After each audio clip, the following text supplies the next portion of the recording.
काकांच्या दरबारामध्ये गेल्या 12 वर्षापासून हा उत्सव आपण साजरा करत आहोत। हा काकांचा दरबार आहे।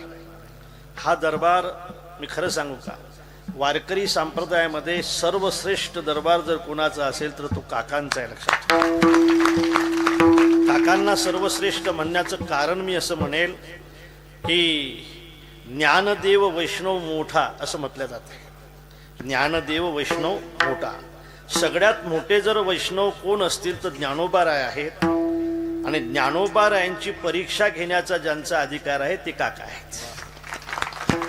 बरोबर आहे। ज्या वेळेला नामदेव महाराज आळंदीला गेले, आळंदीला गेल्यानंतर नामदेव महाराजांच्या दर्शनासाठी निवृत्तीनाथ आले, ज्ञानोबाराय आले, सोपान काका आले। त्यावेळेला निवृत्तीनाथ म्हणतात, मुक्ताबाई तू घेणं बाबाचं दर्शन, बाबा फार मोठे बाबा आहेत, पंढरपूरचे बाबा आहेत, हे दर्शन घेणं। मुक्ताबाई काय म्हणते, या मूर्खाचं मी दर्शन घेणार नाही। बापरे, ज्ञानोबारायाने ज्याचं दर्शन घेतलं त्याचं मी दर्शन घेणार नाही म्हणे। मुक्ताबाई जाईना दर्शना, आधी अभिमाना दूर करा। अभिमान घेऊन आला, ताट उभा राहिलात आमच्या पुढे, नाही घेणार मी दर्शन। फार मोठी कथा आहे।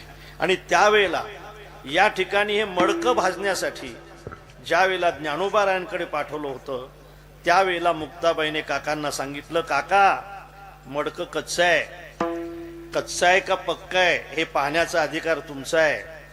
आज एक नाही तपासायचं, हे सगळे मडके तपासायचे। बघा, निवृत्तीनाथांपासून जी सुरुवात केली, नामदेव महाराजांची पाळी ज्या वेळेला आली, मडके कसे तपासत असतात, असे थापटीनं तपासतात ना, ते थापटनं हातात घेतलं। नामदेव महाराजांची पाळी ज्या वेळेला आली त्यावेळेला मागे पुढे पाहे पडतो तातडी, आणि आला उठा उठी पंढरीशी।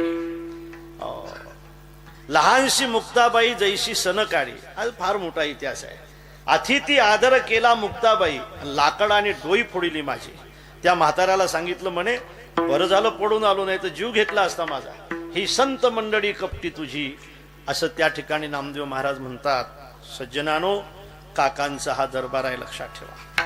काकांचा दरबार हा वारकरी संप्रदायातला सर्वश्रेष्ठ दरबार आहे। ज्ञानोबारायांची परीक्षा घेण्याचा अधिकार या महाराष्ट्रामध्ये आणि जगामध्ये जर कोणाचा असेल तर तो फक्त काकांचा आहे। लक्षात ठेवा, फक्त काकांचा। काकांचे आपण सेवक आहात, भाग्यवान आहात महाराज।